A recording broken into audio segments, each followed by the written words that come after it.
So hi! Welcome and welcome back to my YouTube channel, and for today's tutorial, ituturo ko sa inyo kung paano nga ba mag-block or mag-block ng friends sa ating Roblox account. But first, please subscribe to my channel and don't forget to hit the subscribe button and the bell to notify you for my new updates. And if you want to learn more, just keep on watching and let's start. So yan guys, for today's video, i-open lang natin ang ating Roblox account o yung ating Roblox app. And then, pagka-open guys, mula dito sa pinakang homepage, i-tap nyo lang or i-view nyo lang yung inyong friends. So, tap natin yung friends. So, after nyan guys, lalabas na dito yung friends ninyo sa Roblox. So, pumili lang kayo guys ng friends na gusto nyong i-block. So, for example, is itong friend na to. Tap nyo lang siya guys. And then, pagka-tap ng profile ng friend na gusto nyong i-block, hanapin nyo yung 3 horizontal dots na nandito sa may lower left side. So, tap lang natin.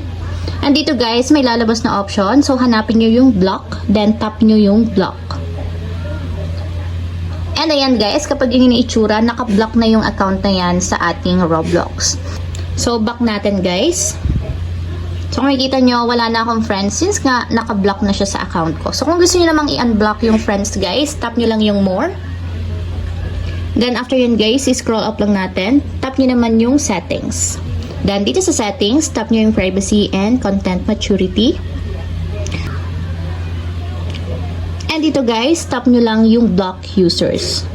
So, dito na guys, lalabas yung binlock natin na friends. And dito nyo din sila pwedeng i-unblock. So, tatap lang natin yung unblock para ma-unblock and bumalik na siya sa ating friend list.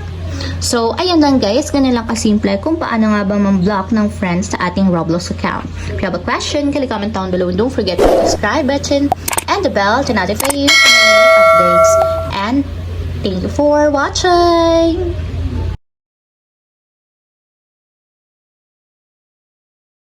Living life, every day, late at night, not okay.